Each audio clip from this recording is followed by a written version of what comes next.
للہ رب العالمین والصلاة والسلام علی سید الانبیاء والمرسلین وعلی آلہ وصحبہ اجمعین، اما بعد۔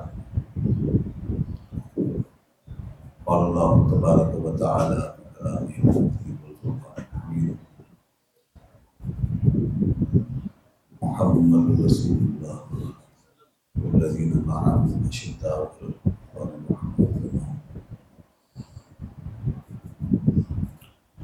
وقال تبارک و تعالی فی موضع آخر وإذا قیل لهم آمنوا كما آمن الناس۔ صدق اللہ العلی العظیم۔ درود پاک اللہ صلی اللہ علیہ وسلم۔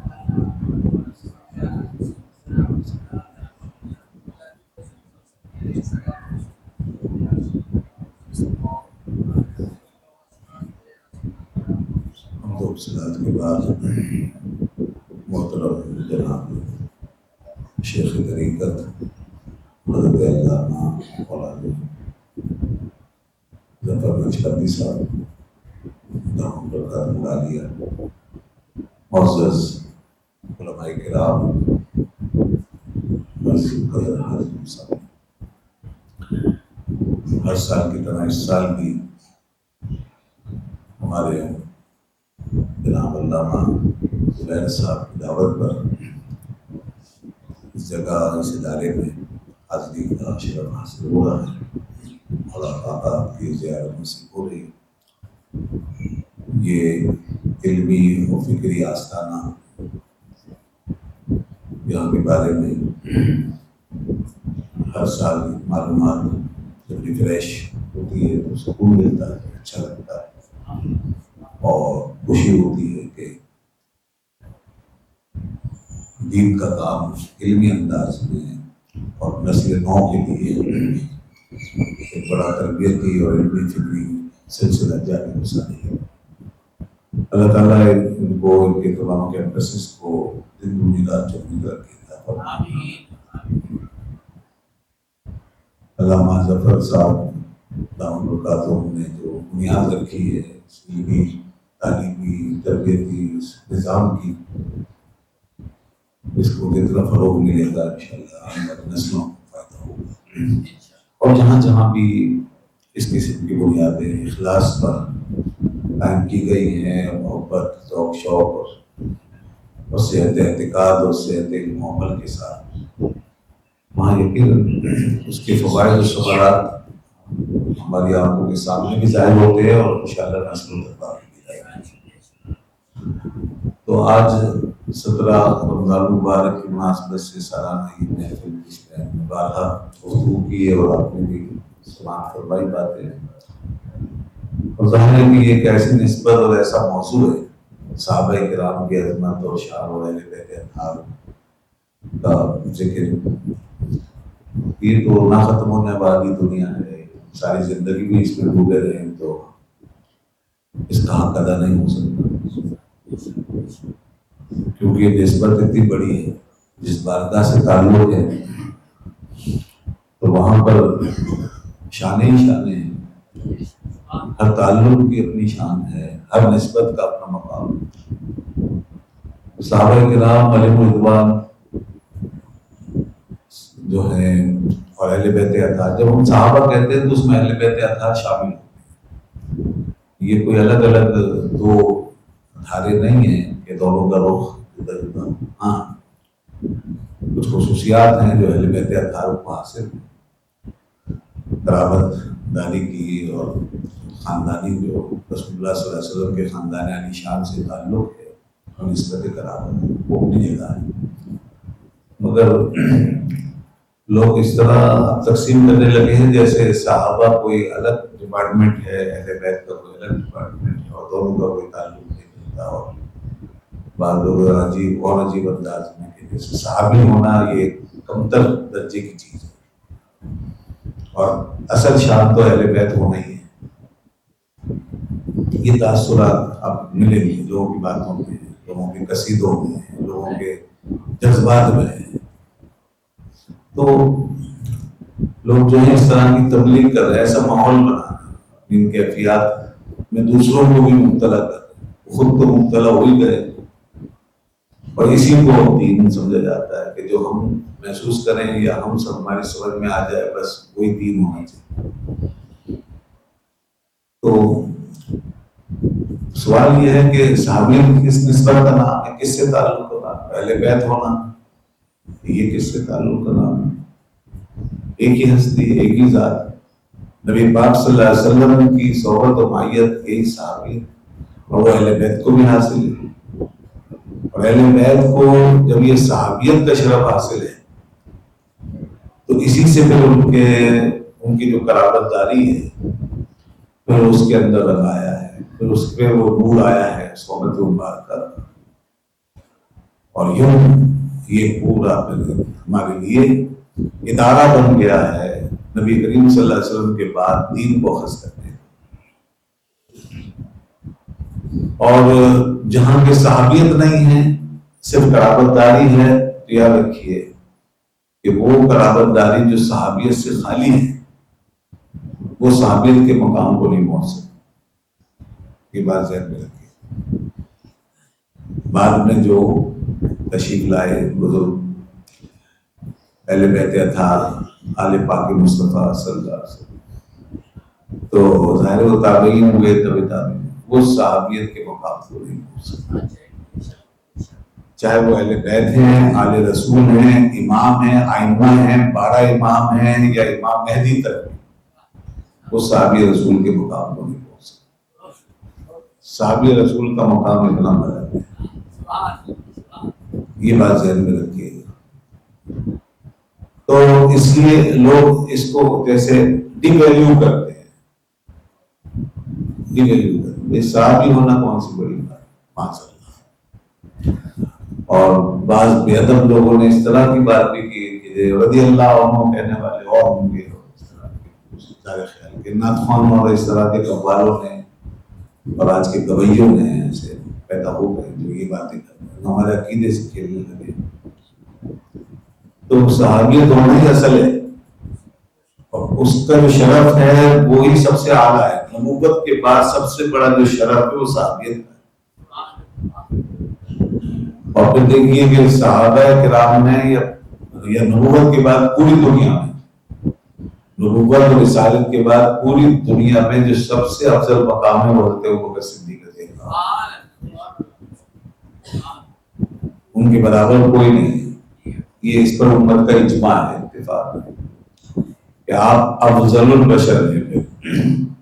افضل البشر بعد الانبیاء کی تحقیق ہمارے قربوں میں پڑ جاتی. تو اس کی وجہ کیا ہے؟ اب ظاہر ہے اس کی وجہ یہ کی ہے محمد رسول اللہ والذین معہ.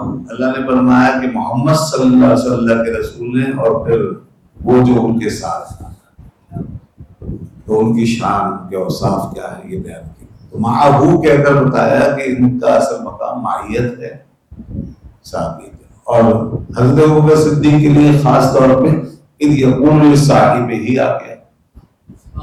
لفظ صحابی کا براہ راست اطلاق ان کے قرآن میں جو صحابی کا ذکر ہے صحابیت کے ساتھ، لفظ صحابیت کے ساتھ حضرت ابوبکر صدیق رضی اللہ عنہ کے لیے ہے. تو پتہ ہی چلا کہ یہ جو صحابیت کا مقام ہے یہ سب سے بڑا مقام ہے نبوت کے بعد. تو اس کے اندر یہ ٹھیک ہے کہ اہل بیت اطہار کی جو خصوصیت ہے کہ ان قرابت داری حاصل ہے، اس کا سب کو احترام ہے. اور وہ بھی پھر صحابی ہونے کے ساتھ ہمارے لیے صحابہ کرام میں محترم ترین لوگ ہیں اور مکرم ہیں اور سب بزرگ ہیں. ان کی خصوصیات ہمارے لیے واجب التسلیم ہیں، واجب التسلیم ہے، ہمارے ایمان کا حصہ ہے. تو صحابہ کرام نے ان اصحاب رسول اللہ صلی اللہ علیہ وسلم نے قربانیاں دی تو دین بچا ہے. انہوں نے محنتیں کی ہیں، انہوں نے لیا ایمانداری سے، اس کی حفاظت کی اور آگے بڑھایا. تو آج اس امت کے بعد جو کچھ ہے وہ صحابہ کرام نے دیا ہے. قرآن ملا ہے تو ان کی وجہ سے، ہمیں حدیث کے لیے ہے تو ان کی وجہ سے. دین سارا ان سے، دین کی رسمیں، دین کے طریقے، دین کی سنتیں، دین کے احکام اصول، سب کچھ بس آپ سے ملا ہے. صاحب نے دین ہی نہیں دیا، دین کو سمجھنے کے طریقے بھی دے دیے، دین کو سمجھنے کے طریقے، دین کی پرائرٹیز، دین کی مرکزیت، دین کی سینٹیسٹی، اور وہ سب کچھ جو دین کے ساتھ ضروری ہے، دین کا ماحول قائم کرنے کی۔ دین کا ماحول جو ہے نہ خالص علمی ہے نہ خالص عملی ہے، دین کا ماحول نہ فلسفیانہ ہے، دین کا ماحول نہ منطقی ہے محض، دین کا ماحول نہ رسموں پہ مبنی ہے، دین کا ماحول نہ صرف جذبات کے ساتھ کھڑا ہے، صرف دین کا ماحول تو ایک ایسا زبردست قسم کا اسٹرکچر ہے جس کے اندر سب کچھ ہے، علم بھی ہے، عمل بھی ہے، عقل بھی ہے، منطق بھی ہے، فلسفہ بھی ہے، عشق بھی ہے، محبت بھی ہے، لفظ بھی ہے، جذبات بھی ہے، احساسات بھی ہیں۔ تو یہ تو ایک خاص ہے ترکیب میں قوم رسول ہاشم۔ مگر یہ ترکیب بنائی کس نے؟ یہ ترکیب سب سے پہلے بنانی کس نے دی ہے؟ یہ صحابہ کرام، یہ اصحاب رسول اللہ صلی اللہ علیہ وسلم نے ہمیں یہ سب کچھ سکھایا ہے کہ دین کو کیسے سمجھنا۔ اور اسی لیے رسول اللہ صلی اللہ علیہ وسلم فرمایا کہ دیکھو مانا علیہ واصحابی، بس طریقہ تو وہی ہے کہ جس پہ میں اور میرے اصحاب ہیں، میں اور میرے اصحاب ہیں۔ اور اسی لیے آپ صلی اللہ علیہ وسلم نے فرمایا علیکم بسنتی و سنت الخلفاء الراشدین، کہ تم پر میری سنت اور میرے خلفاء راشدین کی سنت لازم ہے۔ لیکن ویسے تو اللہ اس کے رسول کی اطاعت کا حکم ہے، تو اب یہاں یہ تیسرا معاملہ کہاں سے آ گیا؟ خلفاء راشدین، اور اپنے ساتھ جوڑ کے بالکل ایک ہی انداز سے فرمایا کہ میری سنت اور میرے خلفاء راشدین۔ اس کا مطلب یہ ہے کہ وہ جو اللہ کے محبوب صلی اللہ علیہ وسلم دے رہے ہیں وہ پوری طرح کنٹینیو ہو رہا ہے صحابہ کرام کی وجہ سے۔ وہ پورا جو نظام ہے وہ صحابہ کرام ہی دے رہے ہیں، آگے بڑھا رہے ہیں، اور وہ دین کی روح کے ساتھ، اس کی اسپرٹ کے ساتھ ہمیں چیز کو پہنچائیں گے۔ تو لہذا آپ نے ان کی سنت اپنی سنت ایک قرار دی کہ لوگوں کو امت دونوں لازم ہے، میری سنت اور میرے خلفائے راشدین، اور پھر خلفائے راشدین کو راشدین المہدیین وغیرہ جو کہا گیا اسی وجہ سے کہا گیا۔ انہوں نے وہ پیٹرن نہیں چھوڑا، جو نبوی پیٹرن ہے نا، جو منہج نبوت ہے، منہاج نبوت ہے، اس کو نہیں چھوڑا، اس کو بالکل ایز اٹ از رکھا، اپنی فکر و عمل میں، اپنی زندگی میں، اپنی اداؤں میں، اپنے معاملات میں، اپنے فیصلوں میں، ہر چیز۔ تو اس لیے فرمایا کہ ان کے راستے پہ چلو، اور پھر ہر صحابی اپنی جگہ وہی رنگ لیے ہوئے، ہر صحابی اپنی جگہ وہی رنگ، نبوی رنگ اس کو ملا۔ دیکھیں میں قرآن پاک کی آیتیں جو میں نے پڑھی ہے، ایک آیت تو آ گئی، دوسری آیت جو میں نے پڑھی ہے سورہ بقرہ شروع ہوئی ہے، اللہ تعالیٰ نے ایمان کی دعوت دی تو کیا فرمایا؟ کما آمن الناس۔ یہ منافقوں سے کہا گیا تھا کہ وہ جو ایمان کے دعوے کر رہے تھے مگر ایمان نہیں لا رہے تھے صحیح سے، ان کے اندر سے خالی تھا۔ تو اللہ نے فرمایا کہ یہ نہیں چلے گا، وَإِذَا قِيلَ لَهُمْ آمِنُوا كَمَا آمَنَ النَّاسُ، جب ان سے کہا جاتا ہے ایمان لاؤ ایسے جیسے لوگ ایمان لائے، تو یہ لوگ کہاں سے آ رہے؟ کون سے لوگ ہیں؟ اور معاف کیجیے گا یہ وہ والے لوگ نہیں ہیں جس کو ہم کہتے ہیں بھائی لوگ کہہ رہے ہیں، وہ لوگ ایسا کر رہے ہیں، لوگ یہ ہمارے لوگ نہیں، یہ ہمارے تمہارے ان کے لوگ نہیں ہیں، یہ آج کے لوگ نہیں ہیں، یہ کوئی اور لوگ نہیں ہیں جن کو لوگ کہا جاتا، بلکہ لوگ کا لفظ جو ہے یہ حق ادا نہیں کرتا۔ جی ہاں، یہ تو ایک لوکل لفظ ہے نا، یہ تو ہماری اردو میں بولا جاتا ہے لوگ۔ ایک بچہ تھا وہ کہنے لگا، آج کل کے بچوں کو بھی ادب سکھانا پڑتا ہے نا، وہ کہنے لگا وہ استاد جی آپ لوگوں کی دعوت کرنی ہے۔ میں نے کہا کہ لوگ کیا ہوتے ہیں؟ میں نے کہا استاد جی کی کہہ رہے ہو اور کہہ رہے ہو لوگ، آپ لوگوں کی دعوت کرنی ہے، یعنی اساتذہ کی۔ میں نے کہا لوگ کیا ہوتا ہے بھائی؟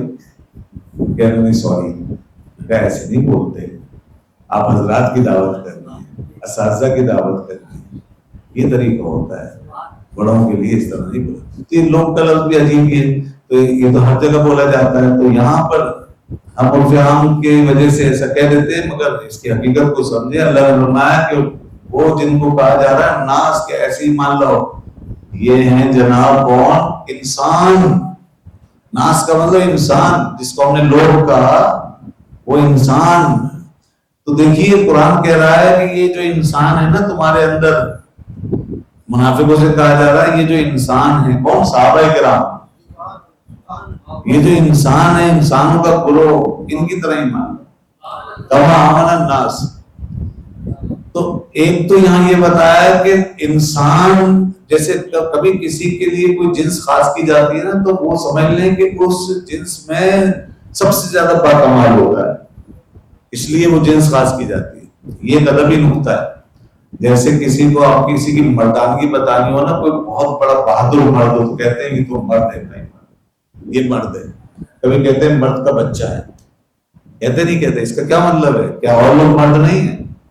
مرد اور نہیں ہے، مگر آج یہ مردانگی کو جس پہ ناز ہے وہ یہ ہے، مردانگی جہاں اپنے عروج پہ پہنچی ہے وہ یہ ہے، آج جس نے مردانگی کے سارے جوہر جمع کیے ہیں وہ یہ ہے۔ اس طرح آپ قیاس کر لیں، بہت مثالیں ہیں۔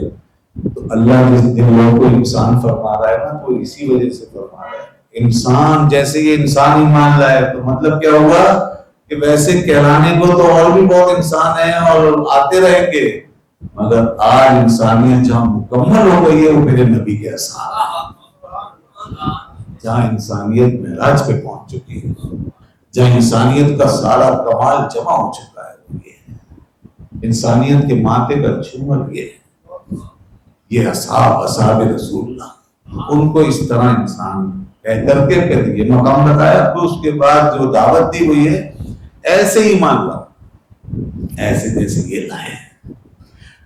دیکھیے ایمان کیا ہے؟ ایمان حالانکہ اللہ رسول کو ماننے کا نام ہے، ٹھیک ہے جی، قرآن و حدیث کو ماننے کا نام ایمان ہے۔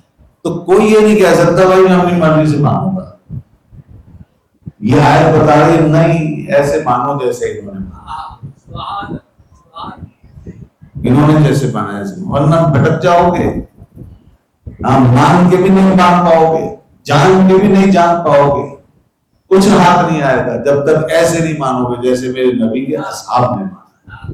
انہوں نے جو مانا ہے تو ماننے کا طریقہ بتا دیا ہے، انہوں نے سکھا دیا دنیا کو کہ مانتے کیسے، کیونکہ انہیں پتا ہے کہ وہ کیا مقام ہے جہاں سے گزر رہے ہیں، یہ کیسا نازک مقام ہے، ادب گاہی زیر آسمان اسرش نازک تر، نفس گم کر ابھی آئے جنہیں دو بھائی نہیں جا۔ ایمان جو ہے محض زبانی کلامی جمع خرچ کا نام نہیں، ایمان تقریروں کا نام نہیں، ایمان محض کسی عقلی کاوش کا نام نہیں ہے، کسی فلسفے کا نام نہیں ہے، ایمان تو اس ذات کے اوپر مر مٹ جانے کا نام ہے۔ اللہ کی سرتابہ قدم شان ہے، یہ اعلیٰ حضرت نے کیا خوب کا ایمان بتایا، اللہ کی سرتابہ قدم شان ہے یہ، انسان نہیں انسان کو انسان ہے۔ قرآن تو ایمان بتاتا ہے انہیں، ایمان یہ کہتا ہے میری جان ہے۔ تو صحابہ نے ایمان کو ایمان کی جان کے ساتھ مانا ہے، ایمان کی شان کے ساتھ مانا، اس لیے اللہ نے آج تک کسی امت کو یا ایھا الذین آمنوا نہیں فرمایا تھا۔ اگر کسی کو پہلی دفعہ یا ایھا الذین آمنوا فرمایا تو وہ نبی پاک صلی اللہ علیہ وسلم کے صحابہ ہیں۔ پہلے کیا فرمایا جاتا تھا؟ قوم موسیٰ کو بنی اسرائیل، یا جو قوم ہوتی تھی اس سے نسبت، قوم فلاں قوم عاد کا گیا، قوم صالح کا، قوم مدین کا، اصحاب مدین کا، علاقوں سے نسبت، قوموں سے قبیلوں سے نسبت تھی، حالانکہ ان میں مومن تھے، مگر ان کا ایمان اندازہ کیجیے کہ اس مقام پہ نہیں پہنچ سکا جس مقام پہ رسول اللہ کے غلاموں کا، کے اصحاب کی ایمان کا مقام۔ کہ اللہ نے یہاں پر ساری نسبتیں ہٹا دی، قوموں کی، قبیلوں کی، خاندانوں کی، اور صرف ایک ہی ٹائٹل دیا کہ یا ایھا الذین آمنوا، اے میرے نبی پہ ایمان لانے والوں۔ یہ تعریف ہے ان کی، بڑی توصیف ہے ان کے ایمان کی شان۔ دوسری آیت میں صراط کے ساتھ فرمایا حبب الیکم الایمان وزینہ فی قلوبکم، تمہارے ایمان کی کیا بات ہے؟ اللہ نے اس ایمان کو تمہارے لیے محبوب بنا دیا ہے اندر دلوں میں، محبوب کہ جس پہ تم مر مٹو بس، ایسا محبوب جس پہ نہ کج بیسی ہے، نہ ضد ہے، نہ اناد ہے، نہ ہٹ درمی ہے، نہ شک ہے، نہ تشکیک ہے، نہ شبہ ہے، نہ دائیں بائیں گراو ہے، نہ کوئی اور میلان ہے۔ وہاں تو ایسی محبت ایمان کی کہ ایمان میں سوتے ایمان میں جاگتے ہیں، ایمان میں جیتے ہیں اور ایمان میں دنیا سے جاتے ہیں، اور کوئی لمحہ کوئی گھڑی ایمان کے کسی درجے سے کم نہیں ہونے پاتی، اور بلکہ ترقی کرتے جاتے ہیں۔ اس لیے اللہ نے فرمایا وَزَيَّنَهُ فِي قُلُوبِكُمْ، اور تمہارے دلوں میں اس کو مزین۔ دوستو یہ بات بہت کام کی ہے آج کے دور میں۔ آج ایمان کی یہ جو توانائیاں ہیں نا، یہ ہم سے رخصت ہو گئی، ایمان کی زینتیں ہم سے جا رہی ہیں۔ ایمان کہیں چپکا ہوا ضرور ہے دل کے کسی دیوار سے، مگر وہ جو دل کی رگوں کے اندر دوڑتا ہے، خون کی رگوں میں جو جذبہ بن کے پورے خون کے ساتھ سرایت کرتا ہے، رگوں پیر میں دوڑتا ہے، وہ نہیں ہے، وہ جا رہا ہے۔ اس طرح ایمان کے احساسات جا رہے ہیں، ایمان کے جذبات جا رہے ہیں، ایمان کی ترجیحات جا رہی ہیں، ایمان کا ریفلیکشن جا رہا ہے، ایمان کا نور جا رہا ہے۔ کتنے لوگوں کے چہروں سے، ان کی عبادتوں سے، ان کی مسجدوں سے، ان کی رسم و روایتوں سے ایمان کا نور جا چکا ہے۔ کتنے لوگ محروم ہو چکے ہیں، کہلاتے سب مومن ہیں مگر نور غائب ہو رہے ہیں۔ ایمان کے وہ جذبات سچے پاکیزہ نور کی تنویر میں دھلے ہوئے وہ جا رہے ہیں۔ اس لیے میں نے شروع میں کہہ دیا کہ صحابہ کرام جو ہیں وہ جو دے کر گئے ہیں نا، وہ پورا نظام ہے، ظاہری باطنی، شریعت کا، طریقت کا، حقیقت کا، معرفت کا، علم کا، عمل کا، نور کا، روشنی کا، ساری ترقیوں کا، روحانی عظمت و بلندیوں کا، خدا اور اس کے رسول کے قرب کا، اور اس راستے میں جملہ آداب و تسلیمات کا جو نظام ہے وہ صحابہ نے دیا ہے۔ اب یہ جو ہے وَزَيَّنَهُ فِي قُلُوبِكُمْ، اور تمہارے دلوں میں اس کو مزین کر دیا اللہ فرمایا، اس ایمان کو۔ ہاں کیسا مزین تھا، ذرا اندازہ کریں نا کہ کس طرح وہ حضور کی بارگاہ میں پیش ہوتے تھے۔ کیا اس بات کا کوئی سمجھ میں آتا ہے؟ آج تک کوئی اس کی توجیہ کر سکے گا کہ سواد بن غزیہ بدر کی صفوں میں کھڑے ہوئے ہیں، رسول اللہ صلی اللہ علیہ وسلم صفیں درست فرما رہے ہیں، ہاتھ میں چھڑی ہے، اور سواد تھوڑے سے آگے نکلے ہوئے ہیں جان بوجھ کے تھوڑے سے، ورنہ وہ ایسے لوگ نہیں تھے جن کی صفیں ٹیڑھی ہوئی تو ہماری صفیں ہوتی کبھی سیدھی ہو ہی نہیں سکتی۔ اور محمود عیار بھی ایک صف میں اب تک نہیں آئے ہمارے، کبھی آئے ہوں گے، لیکن وہ صفیں تھیں اصل صفیں جو فرشتے بھی جن کو دیکھ کے صفیں سیدھی کرتے تھے، وہ لوگ تھے۔ بنیانم مرصوص جو حقیقی بنیانم مرصوص تھا وہ تھا، تو وہاں وہ صف میں تھوڑے سے آگے نکلے ہوئے، حضور صف درست فرما رہے تھے، ہاتھ پہ چھڑی تھی، تو جب ان کے پاس سے گزرے تو ان کو ایسے چھڑی لگا کے فرمایا اس طبع یا سواد، اس طبع سواد سیدھے کھڑے ہو، تو وہ سیدھے ہو گئے، لیکن چھڑی جو ان کو لگی تو انہوں نے کہا یا رسول اللہ صلی اللہ علیہ وسلم، مجھے آپ کی چھڑی سے تکلیف پہنچی۔ حضور نے فرمایا کہ کیا چاہتے ہو؟ کہا حضور بدلہ اور قصاص۔ آپ نے ہمیں یہی سکھایا کہ جب کسی سے تکلیف پہنچ جائے تو اس کا بدلہ ہوتا ہے، تو حضور اس کا قصاص چاہیے۔ لوگ حیران ہو گئے، کہنے لگے سواد تو اچھے پکے مومن ہیں، یہ کیا بات کر رہے ہیں؟ اور بدر میں تو کوئی بھی دوسرا نہیں آیا، 313 کے 313 خالص پرفیکٹ دلے دلائے لوگ، اور میں آئے تھے تھوڑا سا چلے پھر بھاگ گئے تھے، 300 بھاگ گئے تھے، باقی جو رہ گئے تھے وہ خالص وہ گئے تھے لڑنے، تو لڑنے والے تو خالص ہی ہوتے ہیں نا۔ تو یہ تو پہلا معرکہ تھا ایمان و کفر کے درمیان فرق، سواد اللہ اللہ مومنوں میں مومن ہے۔ کہا تم خاموش رہو، مجھے انتقام چاہیے۔ اور ادھر اللہ کا رسول، اللہ اللہ، اور خدا کا رسول بھی ہے، کمانڈر بھی ہے ساری فوج کا، سربراہ بھی ہے، کائنات کا سب سے بڑی ہستی بھی ہے، اللہ کا محبوب سید المرسلین آقائے نامدار صلی اللہ علیہ وسلم، حضور کی عظمت شان سب واقف۔ ایسے میں حضرت سواد سے آپ نے، ایک ادنا آدمی سپاہی ہے، وہ کون سے ایسے بہت بڑے کوئی وزیر یا گورنر ہیں، ایک ادنا سپاہی ہے، ایک عام صحابی، مگر انصاف دیکھو، عدل دیکھو، رسول اللہ کا بارگاہ کا عاجزی دیکھو، تواضع دیکھو۔ فرمایا ٹھیک ہے سواد، تو بدلہ لے لو۔ تم بدلہ لے لو. اللہ اللہ, جنگ و جدل کے ماحول میں اتنی باریکیاں, اتنے نازک مقام پر اتنی لطافتیں, یہ کہاں ملیں گی آپ کو؟ دنیا میں کون پیش کر سکتا ہے؟ یہ خوفوار درندوں سے کیا توقع رکھتے ہیں لوگ جو بار بار اپنی اوقات دکھاتے ہیں, اپنی حیوانیت دکھاتے ہیں, انسانیت کو مارتے ہیں, قتل کرتے ہیں, بے دھرے خون بہاتے ہیں, آگ و خون میں جلا کے سب راکھ کر دیتے ہیں. ان لوگوں سے کیا انسانیت کی توقع؟ یہ امریکہ, یورپ, یہ مغربی دنیا, انہوں نے آج تک دیا کیا دنیا کو؟ اور پھر لوگ ان کے چکر میں آ کر کے اپنی چیزوں کو جو ہے وہ مدعون کرتے ہیں, کرٹیسائز کرتے ہیں اور شک کرتے ہیں. ایسے ایسے لوگ پیدا ہو گئے دہری. اب تو یہاں ذرا دیکھیں تو صحیح, کوئی سمجھے تو صحیح نہ. جس کو بھی اللہ نے توفیق دی اور جس نے ذرا پڑھا ہے ایمان کی نظر سے یا انصاف سے کام لیتے ہوئے, اللہ نے اسے ایمان کی دولت سے برابر کر دیا. ایسی ایسی مثالیں آج بھی ہیں. یہ مثالیں مل نہیں سکتی کہ سوائے بارگاہ نبوت کے اور کوئی نہیں ہے ایسا کہ جو ایسے مقام پر اتنی بڑی پوزیشن پہ رہ کے ایک عام آدمی کو اس طرح ایک چھڑی کا بدلہ جو ہے وہ چکانے کے لیے کھڑا ہو جائے اور اس کا قصاص دینے کے لیے تیار ہو جائے. اور ابھی مزید نزاکت اور باریکی دیکھیے عدل انصاف کی. انہوں نے کہا حضور میری اس پیٹ پر, میرے شکم پر کپڑا نہیں تھا جب آپ نے چھڑی لگائی تھی, اور آپ کے شکم پہ کپڑا ہے. اللہ اللہ. انہوں نے اس پر بس نہیں کیا, مزید مطالبہ کر دیا. اور خدا کا رسول دیکھیے عدل میں آگے بڑھتا جا رہا ہے, انصاف میں آگے بڑھتا جا رہا ہے. حضور نے اپنا کپڑا ہٹا دیا, شکم مبارک کھول دیا. صحابہ کی چیخیں نکل گئی ہوں گی, جگر پھٹ گئے ہوں گے. ان کا سواد, ان کا بس نہیں چلتا تھا, ورنہ سواد کے ٹکڑے ٹکڑے کر دیتے. مگر نہیں, یہ بارگاہ ادب ہے, یہاں ڈسپلن ہے. اگر محبت عقیدت ہے تو ڈسپلن بھی ہے, ادب بھی ہے, اطاعت بھی ہے. کوئی قدم اپنی مرضی سے اٹھا نہیں سکتے. جذبات تو ان کے ایسے تھے کہ پہاڑوں کو ہلا دے. بڑے بڑے بادشاہوں کو نہیں چھوڑا جنہوں نے ادنا گستاخی کی. بڑے بڑے خسرو پرویز نے حضور کا نام مبارک پھاڑا تھا, صحابہ نے اس کی سلطنت پھاڑ دی.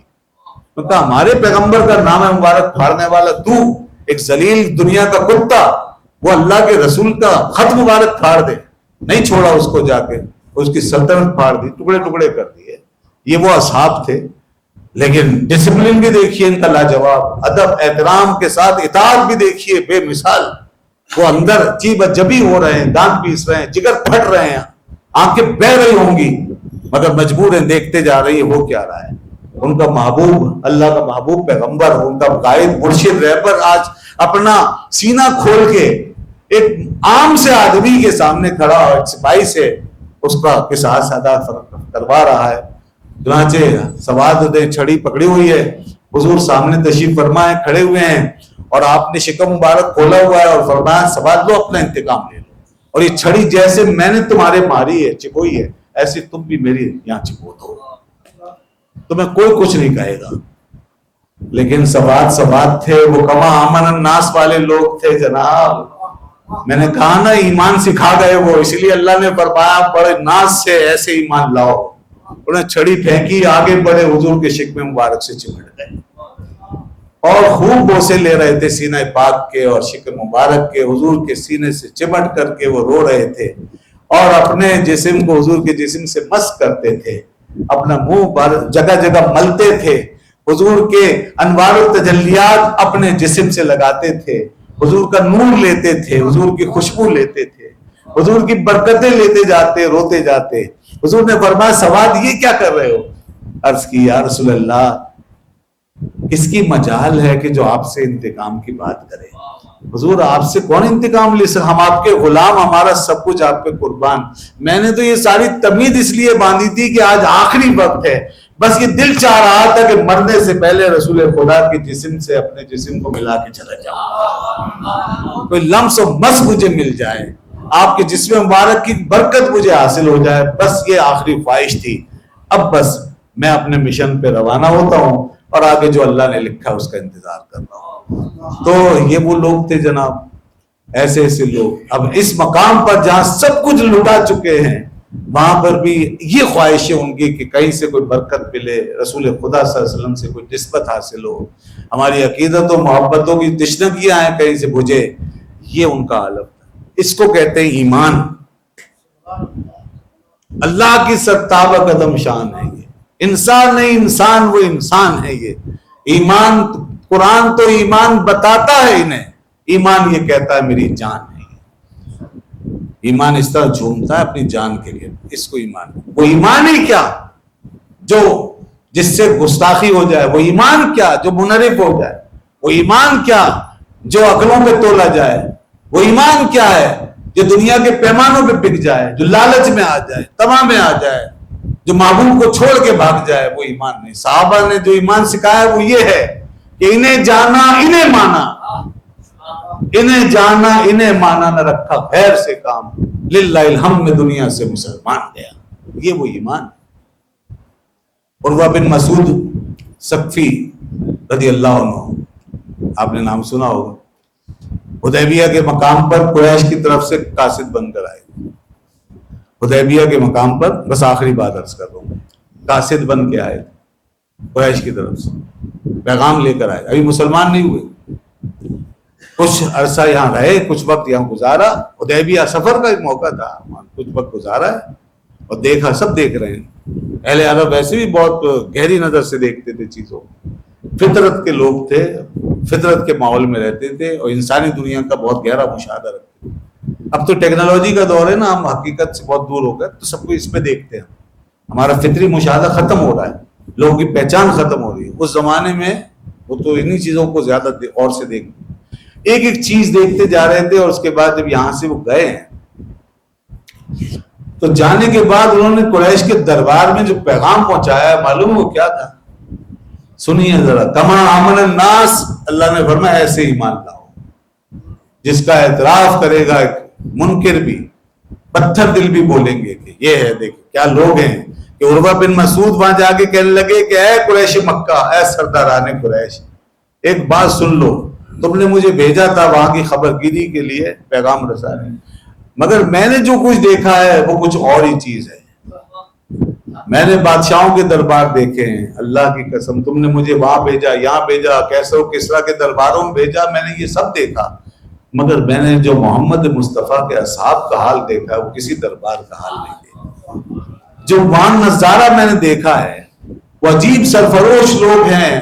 اے صنادید قریش، میں نے وہاں ایسے جذبات دیکھے ہیں کہ اگر تم نے ان سے مقابلہ کیا تو خدا کی قسم جب تک وہ اپنے خون کا آخری قطرہ نہیں بہا دیں گے، محمد صلی اللہ علیہ وسلم تمہارے حوالے نہیں کریں گے، وہ اپنی جانیں لٹا دیں گے. انہوں نے کہا تم نے ایسا کیا دیکھ لیا جو اتنے جذباتی ہو رہے ہو؟ کہا میں نے یہ دیکھا کہ ان کے پانی کا جو وضو بناتے تھے، ایک ایک قطرہ جو ہے لوگوں کے ہاتھوں پہ ایسے جاتا تھا جیسے دنیا کی سب سے بڑی نعمت ان کے لیے یہی، وہ ایک قطرہ نہیں گرنے دیتے تھے. اور اس سے زیادہ سنو، میں نے کبھی نہیں دیکھا کسی کے لیے کہ کسی نے تھوکنے کا ارادہ کیا ہو اور ہزاروں ہاتھ ایسے پھیل جائیں کہ ہمارے ہاتھ پہ منہ پہ تھوکی ہے. وہ جب تھوکتے تھے تو لوگوں کے ہاتھ پھیلتے اور اس پہ وہ جمع کرتے اور پھر اپنے اوپر ملتے تھے.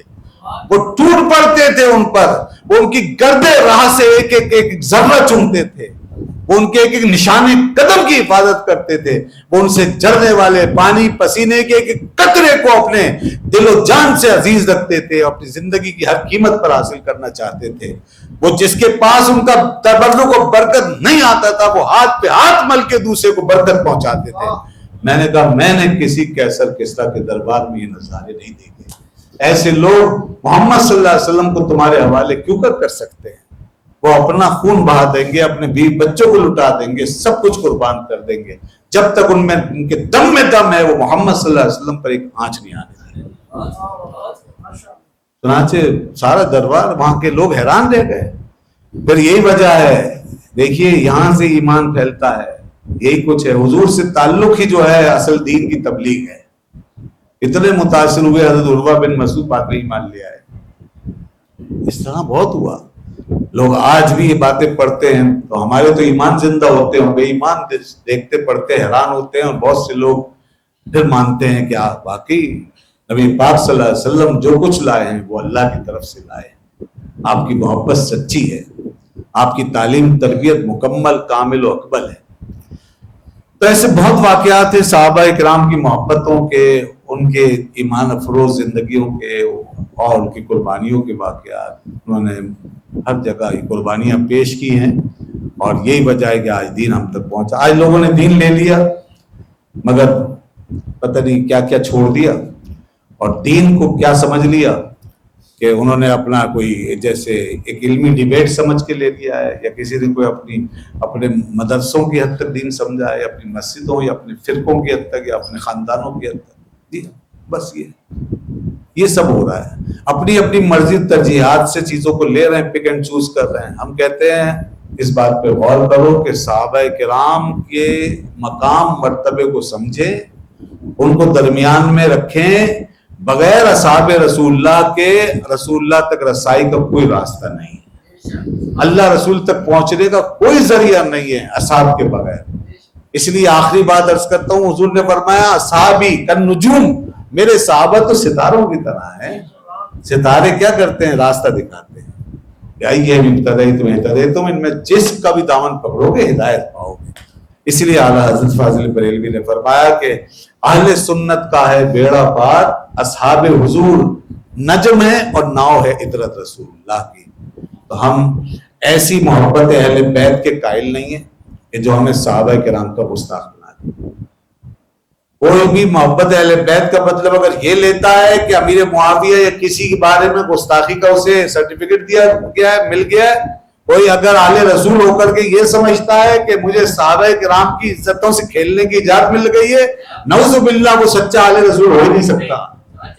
وہ آل رسول کے نام پہ دھپا ہے. بہت پڑے ہیں ایسے مختلف فرقوں میں, پتہ نہیں کیا کیا ہو گئے. ہم نسب کے پجاری نہیں ہیں, ہمیں پہلے عقیدہ اور ایمان بتاؤ, بعد میں تمہاری نسبتوں کو ہم سروں پہ اٹھائیں گے. پہلے ہمیں وہ تعلق دو جو صحابہ نے دیا ہے, بس اس کے بعد پھر ہمیں صحابہ نے جو منوایا وہی مانیں گے. جو اہل بیت نے صحابہ کی شان منوائی ہے وہ مانیں گے, اور جو صحابہ نے اہل بیت کی شان منوائی وہ مانیں گے. نہ ہم ان کی مانیں گے نہ ان کی مانیں گے. جو اہل بیت کے نام پر صحابہ کی عزتوں سے کھیلتے ہیں وہ بھی ہمارے نزدیک گمراہ بے دین ہیں, اور جو صحابہ کی محبت کے نام پر اہل بیت کا مذاق بناتے ہیں وہ بھی گمراہ بے دین ہیں. ہم دونوں سے بری ہیں. اس لیے امام اہل سنت نے فرما دیا اہل سنت کا ہے بیڑا پار, اصحاب حضور نجم ہے اور ناؤ ہے عطرت رسول اللہ. واخر دعوانا الحمدللہ.